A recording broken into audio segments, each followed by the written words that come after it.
Кој повеќе размислува денес, машките или женските? Јас мислам машките. Јас мислам женските. А кој издржува под притисок повеќе, машките или девојчињата? Машките ради девојчињата. Да, исти, машките. Мислим да е мушки пол јачи само можда физички, Аха, а женски пол е такако јачи психички. добро. Па исто мислим, али у неким ситуацијама може чак и женски бити јачи физички. Ние жените сме посилен пол. Да? Да. Кога ќе размислам што се треба да направам у текот на денот и у текот на животот овие 50 години, бога ми сум посилниот пол. Кој повеќе издржува денес под притисок, мажите или жените? Па мажите, А кој повеќе анализира, мажите или жените? жените.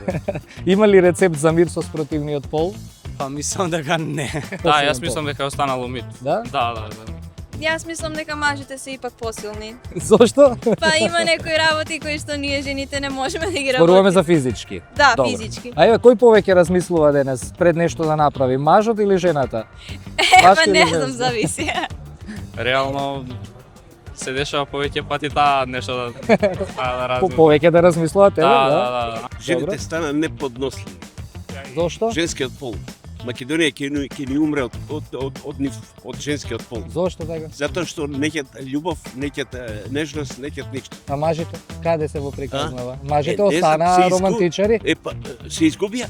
Ги нема. Аха. Ги нема. Може да мушкарци мало више буду зрели и да размишљају реални, а не као само што они хоќе. Добро. Да мало више хоќе да решавају проблеме када се деси неки проблем, неки неспоразум у вези. Секоја чест на младите девојки знаат да се изборат, знаат како со машките, со мажите, сопрузите, така да секоја чест за нив.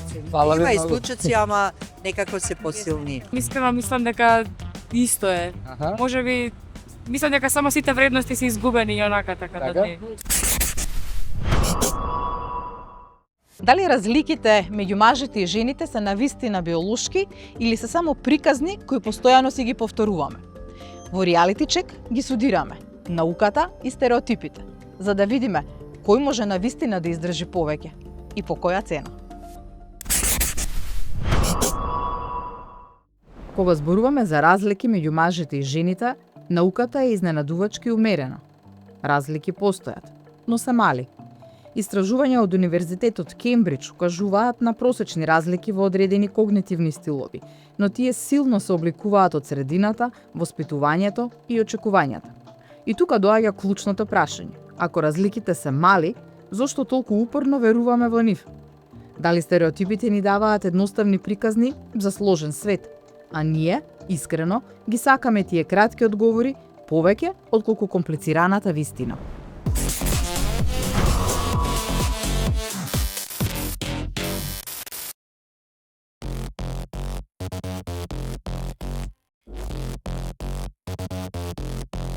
Многу мали некои разлики постојат, ете да речеме дека мажите малку се подобри можеби во просторната ориентација, жените дека се подобро емоционално експресивни и вербално дека имаат повисока интелигенција, меѓутоа биолошките разлики значи се тука постојат и така мислам дека е правата на разлика, особено хормоните, мислам ТЦ хромозомската разлика е тука присутна, но она кое што ајде да речам е позначајно во разликите кои што ги гледаме, многу е и во самото воспитување, вкоренато. Значи, ние многу често и различно воспитуваме момчиња од девојчиња, многу често различни, ајде да кажам, аспекти, особено еве и во емоциите, многу различни аспекти кај машките и кај женските не се дозволени. Да речеме, нешто што е многу актуелно и што е многу достапно е разликата во начинот на кој што се изразува, да речеме, лутината.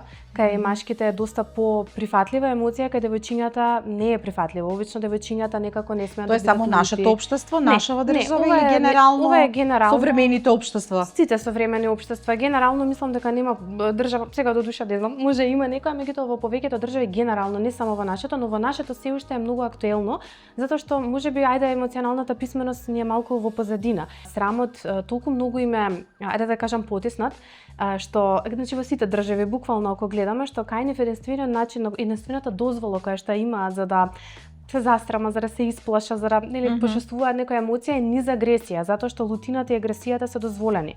Па многу често гледаме маж кој што губи на надпревар или нешто се случува и тој станува агресивен, наместо нели да заплаче, затоа што дефинитивно општеството тоа не му го дозволува. Сега како овие стереотипи влијаат врз самодовербата, нели, на млади луѓе, на децата кога се во развој, врз самодовербата, но и подоцна кога се нели повозрасни луѓе, врз перформансите.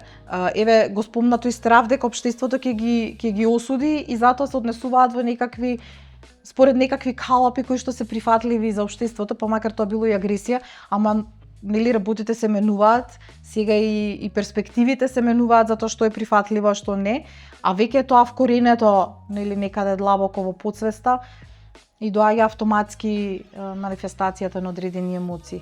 Не е многу, иако многу стануваме свесни, не е многу сменето. Не. Јас сум сигурна дека жена се уште и во денешно време ќе бара маж кој што е силен. И дека нема да сака незинот маж да се распадне и да плаче, иако бара од него емоционална присутност. Меѓутоа тука станува за збор за мера и за баланс. Затоа што за девојка е многу некако полесно да се расплаче, да ја покаже таа емоција, а лутината не смее да ја покаже. Тука пак е видено како жена. И што ќе се случи ако се сменат тие улоги? Еве, не знам, партнер, маж се расплаче и мислам дека, не знам, дали современата жена ќе го свати тоа како покажување на слабост или ќе го свати како некаков нов момент во неговата зрелост?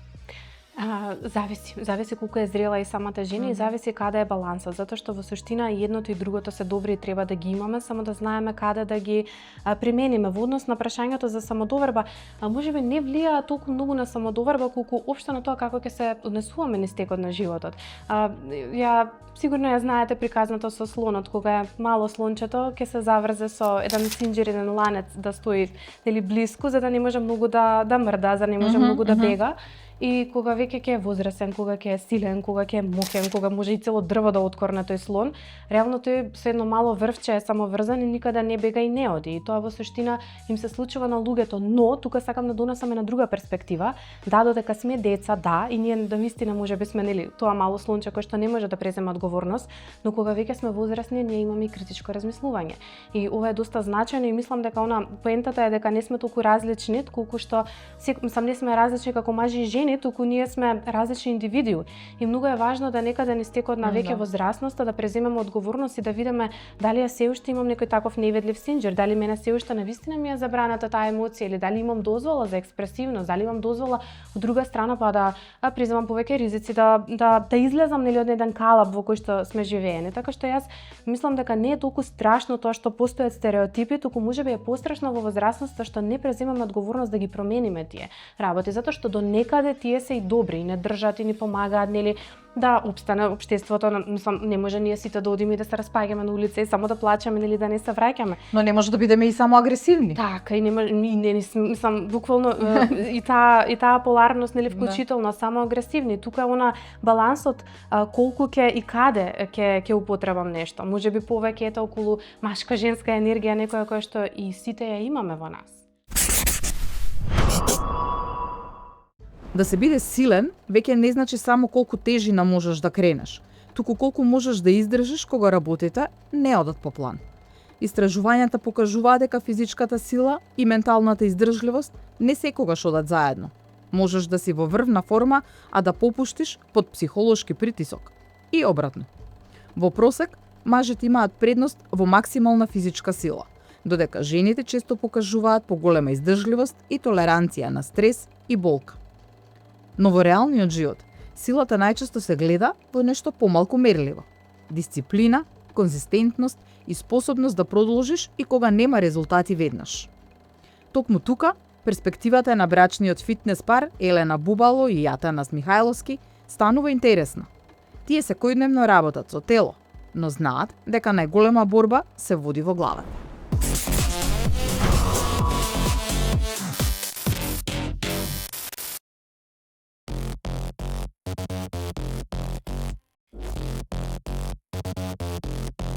Како тече целата енергија во сала.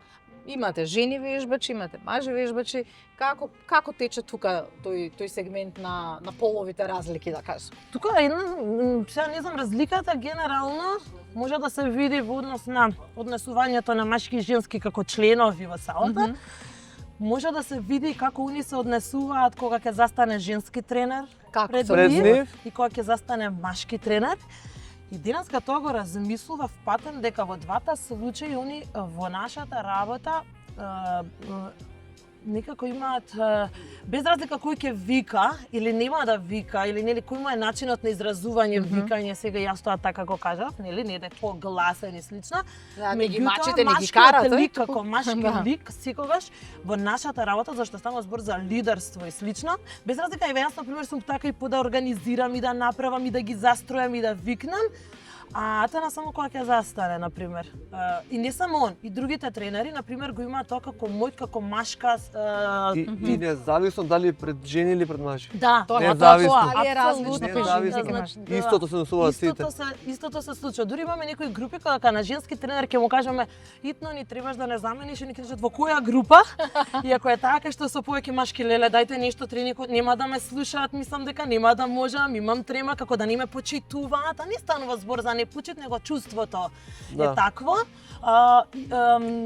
Од друга страна, и јас како женски тренер, Атанас кога треба да го менувам, не знам од која причина го имам истото чувство. Секогаш ми треба како повеќе да се докажам, повеќе да кажам, повеќе да викнам за да ме слушаат.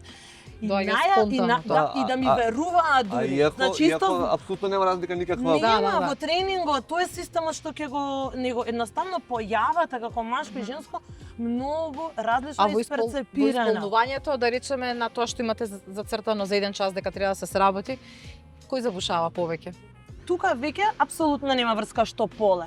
Апсолутно повеќе, ако треба да кажеме карактерот доминантен во овој случај, тој е доминантен, доминантноста е поврзаност и со тренерот. Тренерот на кој наратив, на кој начин го држи, кој е пристапот, како ја води. Има групи опуштени скроз, како пример, целата група се однесува опуштено. Комотно, на шала, на зезање.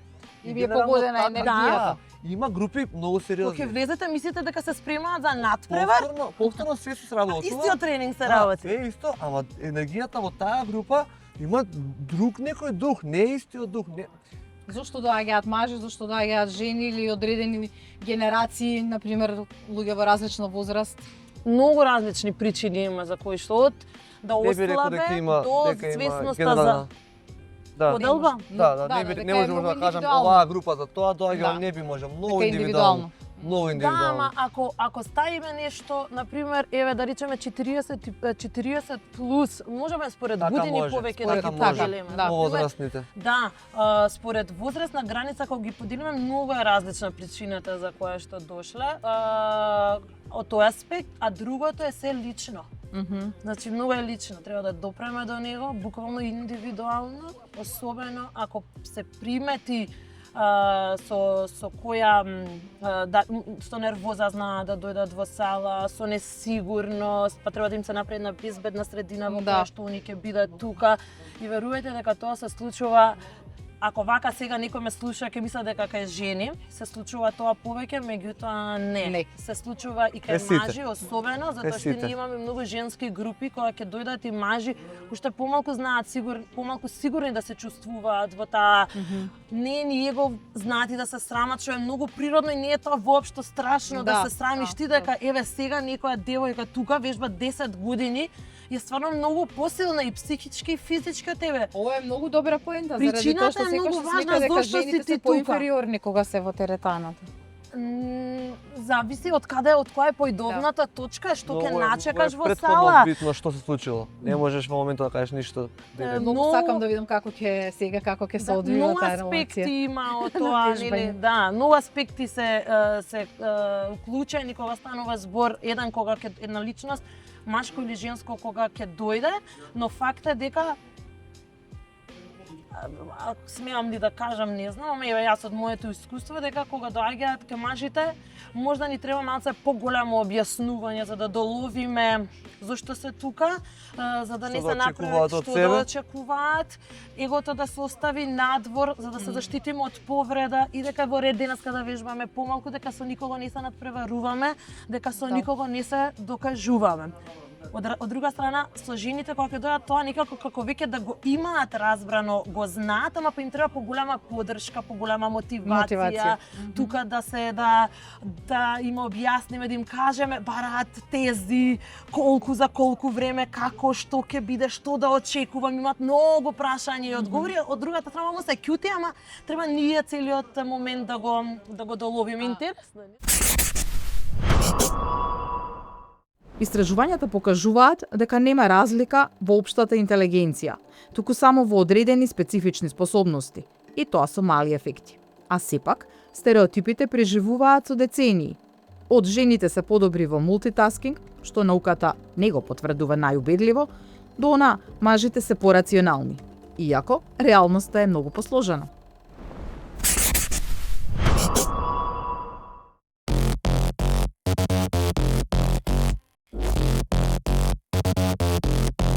Јас пак ќе се вратам на анализите што се прават научни, дека мажите се фокусираат на една работа многу подлабоко, значи тоа го покажува науката, но дека жените можат да бидат многу подобри мултитаскери, значи може да прават повеќе работи во исто време. Можете ли да го потврдите или да го демантирате од вашето искуство? Односно на можеме да вежбаме и да збориме како беше тоа. Жените можат многу повеќе да зборат кога вежбаат, мажите не толку. Да, тоа може да го забележам.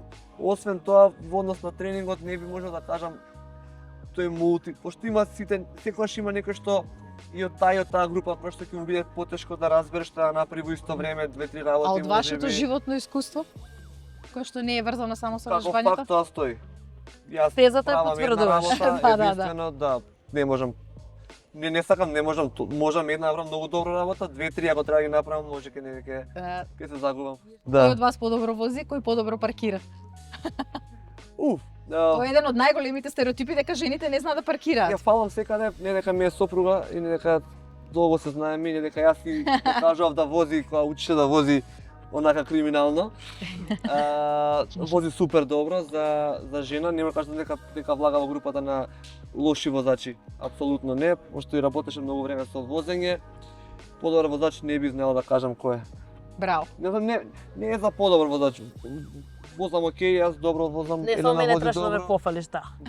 Да, генерално Вие сте секако добри по дефолт. Да. Иако се рекло, значи по статистика дека мажите прават многу потешки прекршоци во смисла кои што се потпираат нели на многу се преценуваат возачките способности, да, алкохол, брзо опаѓање, адреналин, ака и жените да речеме тоа не е така, ние малце може да гребнеме колата на паркирање. Нешто ситно да се случи, да. Мислам дека тоа полесно се простува. Од мултитаскингот. Од мултитаскингот. Кој знаш што други работи се да не си докупил, не си направил, таму е мозокот и сега ќе се гребне колата. Ајде дојдеме во сала да ги видиме и другите дали ќе ги потврдат или ќе ги демантираат овие тези.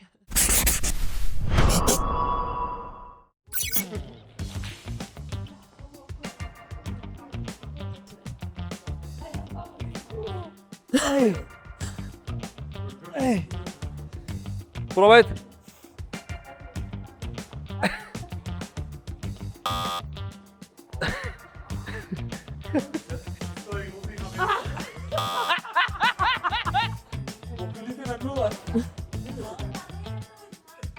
Гледаш, еве, Ивона, кај си, глеј. Кој не, еве зашо не, гледаш, еве ги. Срамота. Со заби стиснати, обавезно. Ајде. Ова теоретски треба музика да немamo. Не, ја го Ама ти ќе да направи, затоа ти е смешно, што треба. Тајке. И сега остани тука, и една рака. Сите можеме, што зборите? Абе, не може Степко падна. Ајде, остани. Тука остани. Една рака. Друга. Чекај. Абе, чуци ме убо. А Скоро. Адам ти? За скоро. Ами само треба да чукчеш позади, шо? Сите доле. Остани доле, една рака позади, нека ја носат позади. Така и сега другата позади. Шо? Да фати. Ево, вгора сега друга. Да. Еј! За малце, чекај. Аха, ај Стефка. Ај Стефан. Ај друга. Како што ќе останеш тука, не да одиш овде. Со Овде. ногти можам. Без ногти не можам. Ајде, овде. И позади. Лесно е ова, лесно е, шо?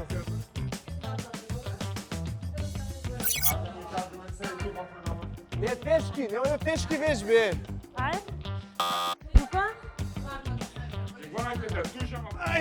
Ово нема шанси. Чекај со другата. Со десна. Да.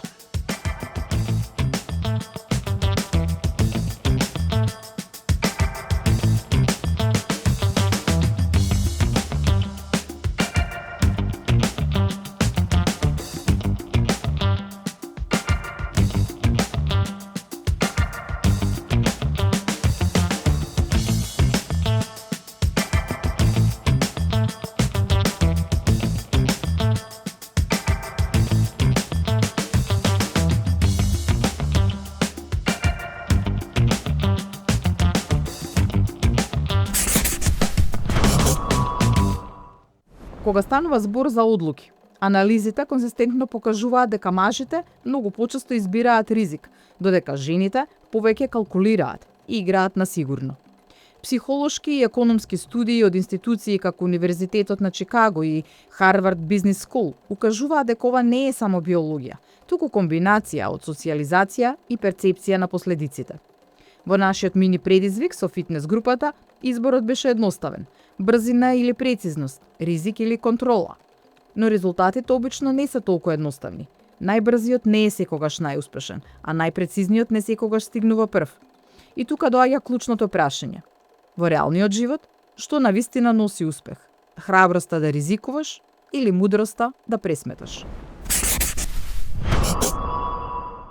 Статистиката потврдува дека многу помалку сообраќајни несреќи, на пример, се предизвикани од жени и тоа се најчесто сообраќајни несреќи со многу мала материјална штета, додека да речеме оние со сериозни последици се најчесто предизвикани од мажи. Ма јас не би рекла дека жените не преземаат ризик, само што како општество најверојатно малку повеќе го валидираме ризикот во однос на ајде да кажам некој преземање одлуки или ризикување да речеме со пари, меѓутоа жените ризикуваат со срце. Зарем една бременост не е ризик, зарем порадување не е ризик, зарем одледување на децата не е ризик.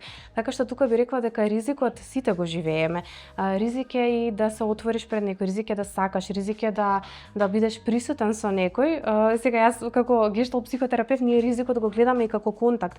Но она што кај машките е малку подозволено е да знае да некогаш не биде промислено и доколку ризиците ги насочат во нешто кое што им е во функција на раст, значи во функција на ета раст без разлика дали е финансиски, дали е кариерен, дали е некаков релационен, тогаш е здраво и е добро. Меѓутоа доколку е нешто кое што е деструктивно во случајот брзо возење, кое што може лошо да заврши, тогаш ајде пак ќе се навратам на тоа, ние сме веќе возрастни, имаме развиен префронтален кортекс, емоционалната интелигенција треба да се развива, да ја мислиме и во тој случај е деструктивно однесување и секако нели тоа е веќе ризик кој што не е само нивен, тука е за некој друг. Кој има подобра чувство за поставување граници? Мажите има дефинитивно и се малку им доаѓа природно?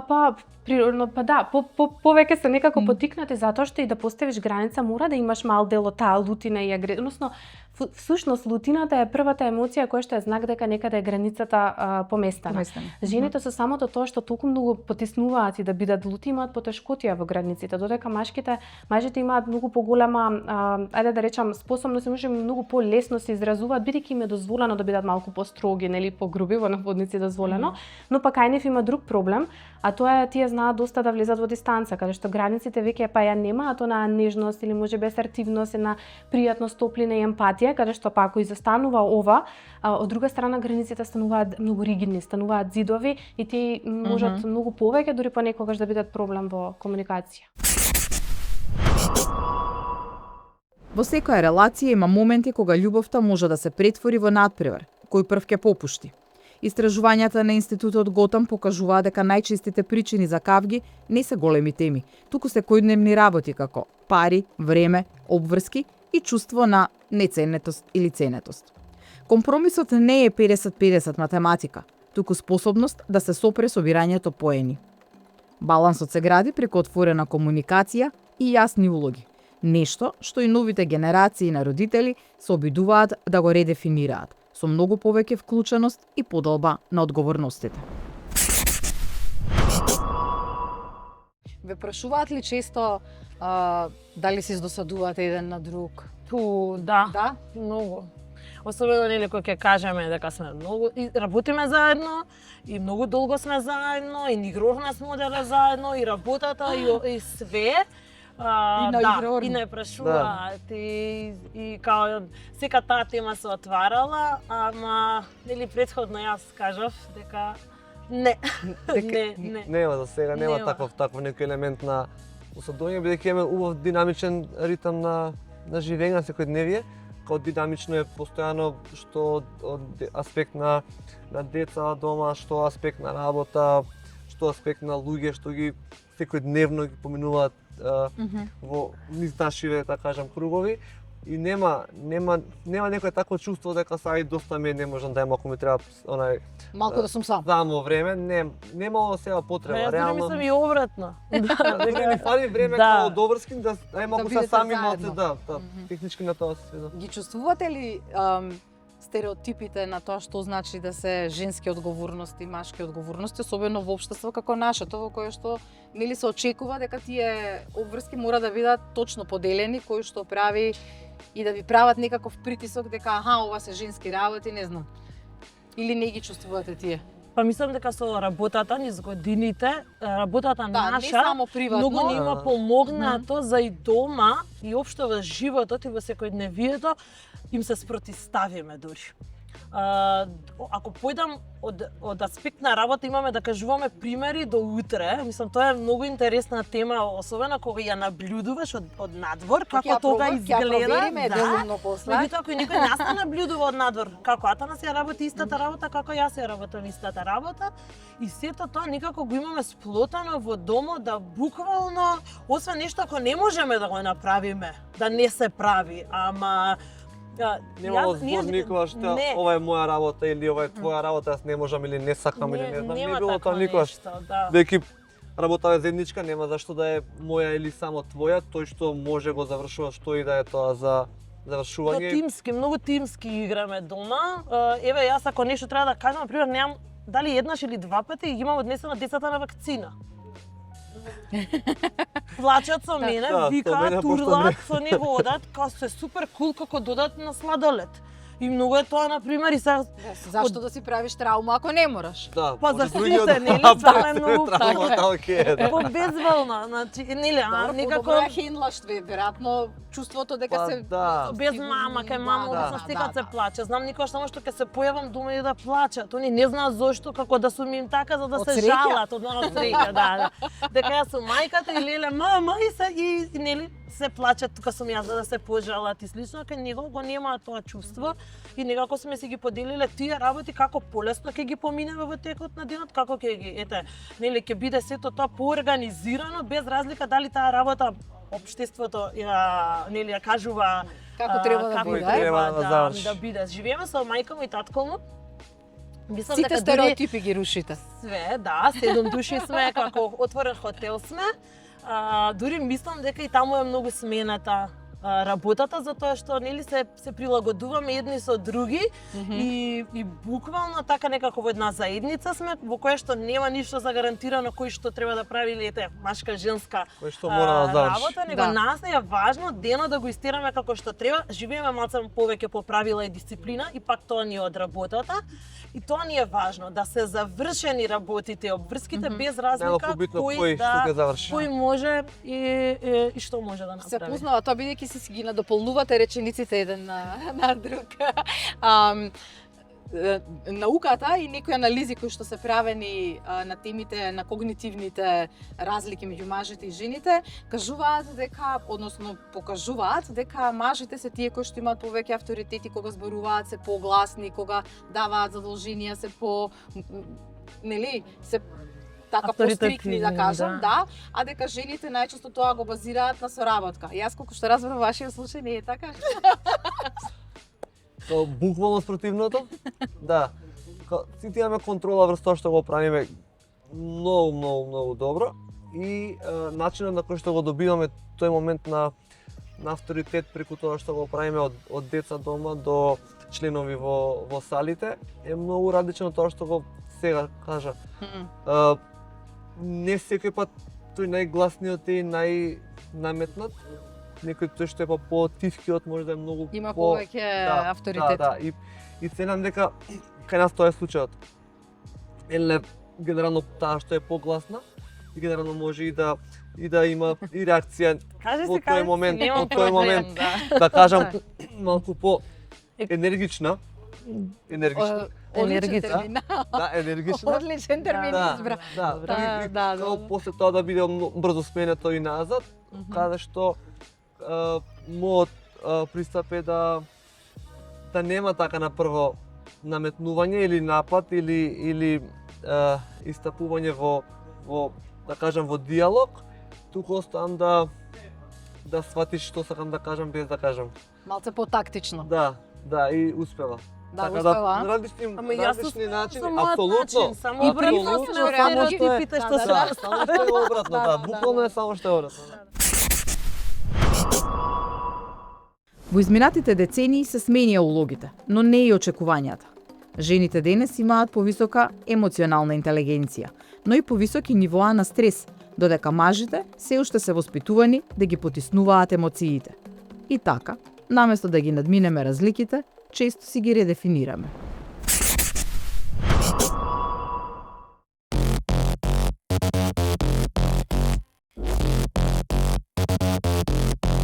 Ке се повикам на статистиката која што вели дека интензивната употреба на социјални мрежи е дефинитивно поврзана со пониска самодоверба и тоа е особено може да се каже дека е карактеристично за помладите жени. И дојдено е време каде што толку многу се обсервираме себе си, што наместо да го гледаме здравото, убавото и кај себе и кај другите вклучително, ние почнуваме да го бараме она што не е добро, да си ги бараме маните и да гледаме постојано некои работи кои што природно не би ни требало да ги гледаме, затоа што еволутивно како што кад ние ако се види некој во одразот на реката или некој метал или нешто слично каде што нема толку многу да се анализира.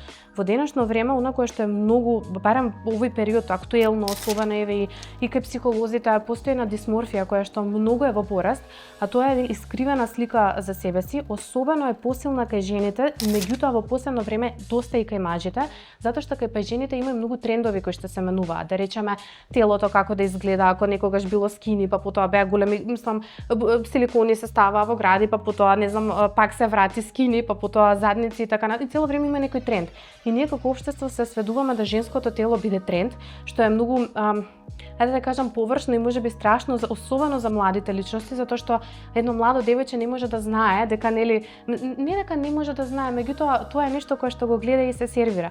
Сега од друга страна и кај мажите овој тренд почнува да расте, особено да речеме сега е доста актуелно преседување на коса, тоа доста им стана актуелно, но допред некое време не беше воопшто можеби машкиот изглед толку многу проблем. Кај машките во повеќе е статусот, парите, моќта, па каква кола има, кои така натаму и дојдени сме на некој ниво каде што престануваме да живееме живот, туку почнуваме да гледаме како ние изгледаме додека си го живееме животот. Сега тука искрено јас секогаш велам не се криви социјалните мрежи, затоа што ниту е пак крив алгоритмот. Многу често знае некој да ми рече ама тоа јас го гледам, тоа ми излегува. Значи алгоритмот е направен тоа што го гледаме, тој само да ти го враќа назад, значи ова ти се ова ти се допаѓа. Ние свесно, совесно можеме реално нели да насочиме што е на кое што ќе го гледаме.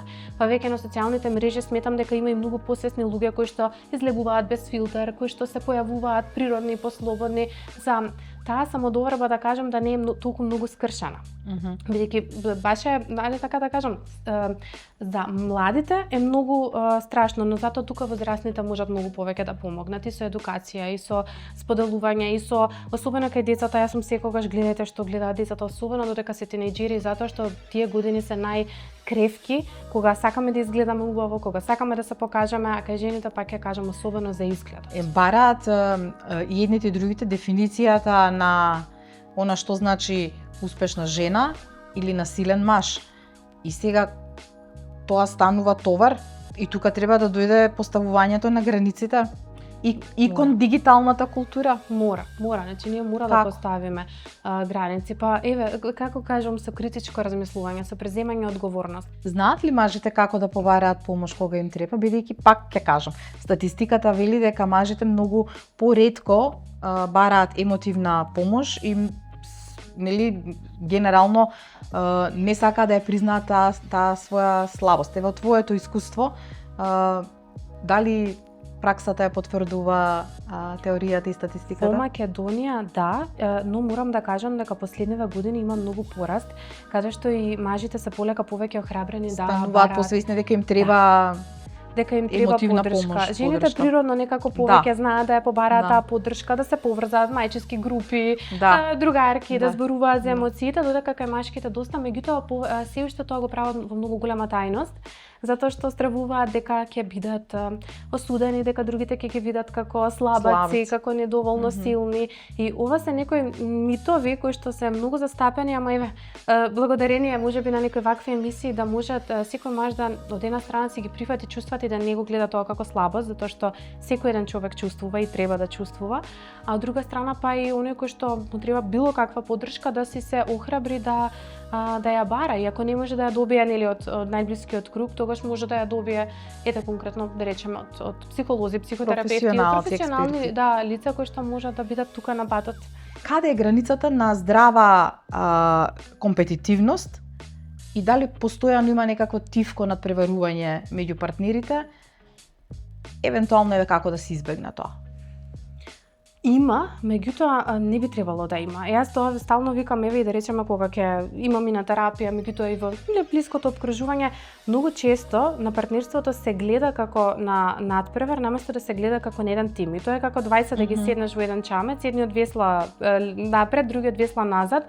20 има можеби иста цел, меѓутоа само некој различен агол ја гледаат. Во едно партнерство многу е значајно и мислам дека најмногу се менува партнерството кога 20 ќе сватат дека играат од истиот тим и дека имаат иста цел. А да се даде дозвола да секој си биде свој на свој начин или да си ја исполни таа цел. Мене многу често ова ми се случува да ми го адресираат, особено во родителство. Да речеме, таткото има еден начин на воспитување, мајката друг, и знам да ги прашам, ама добро, вашата цел е на крај нели да имате психофизички здраво дете, да го истерате на пат, да може да е самостално и така натаму. И ова е добро, затоа што ако ние погледнеме во книгите, во психологијата, во педиатрија, во било која нели сфера, ќе видиме колку и трендовите на самото лекување и теориите се менуваат, што значи нема баш една апсолутна вистина, има само различни перспективи од кои што тоа го гледаме. И затоа нема еден начин како може нели некој ова да го постигне, туку само таа свесност дека стоп, ние играме од истиот тим. Значи се сакаме, заедно сме, штом сте одлучиле, тука не зборам за нели партнерство каде што има некакво насилство или нешто кое што е токсично, тука зборам за ајде да речеме еден просечен пар, во моментот кога ќе видат дека се различни и нема да пробуваат да станат слични. Зашто многу често ова го гледам кај жените, ќе седне дома, пример, и ќе му каже на партнерот, уморна сум, и партнерот помалку така размислува, ајде да речем, не навлага толку многу да ги чита мислите, што и не треба, и ќе рече, па добро, одмори се. И ќе тука се изнервира, како, па јас сакам да ми помогне, па од него треба му текне дека треба чашата да ја тргне. Тука е многу значено. Начинот на комуникацијата, али е тоа што раѓа проблем. Многу често жената сака мажот да му текне дека треба да ја помогне, да му текне дека треба да ги измие садовите, да му не му текнува. И не му текнува. И конфликт. И настанува конфликт и се лутат, а од друга страна па морам ли пак да му кажам? И јас знам да кажам. Навистина зошто треба пак да му се каже. Секогаш е различно, ма треба пак да се каже. Зошто Да. па и на деца им кажуваме пак, па и нас не кажуваат неколку пати работите, затоа што не му е приоритет. Затоа што тоа не е неговата незадоволена потреба. Ама овдека е проблема, зашто ако се каже моментот дека не му е приоритет или не е фокусиран, тука повторно може да се развие Не му е конфликтот. приоритет чашата, а не жената. И кога жената ќе дојде и Така е. ќе каже мене ми е приоритет ти да ми помогнеш, него тогаш му станува приоритет. И тука станува всушност можеби многу лично си го доживува жената дека ако не ги он крене чорапите, чашата, измие, помогне, усиси и така натаму, дека таа нема приоритет, но тоа не е вистина, него тоа не му смета. Едноставно не му смета. Но доколку му каже, доколку има отворена комуникација ќе се поправи тоа. Многу често жената тука влегува во едно друго. Па јас сега ако му кажам, па јас за тоа време ќе го направам. Но тоа не е вистина, затоа што за тоа време кога го направиш, таа станува бесна и лута и троши 10 пати повеќе енергија на лутината кон него, а кога е лута кон него, кога има напад во еден однос, тој природно е кога си нападнат што да направиш, или да нападнеш и ти, или да се смрзнеш, нели, или да се избегаш, да се повлечеш. И многу често да речеме Или ставање во инфериорна позиција да се брани, Па, а тоа го е фрустрира нападне. дополнително. Тоа е да нападне, нели, назад да нападне и автоматски тука нема контакт. Многу жени мислат дека треба другиот да им ги чита мислите.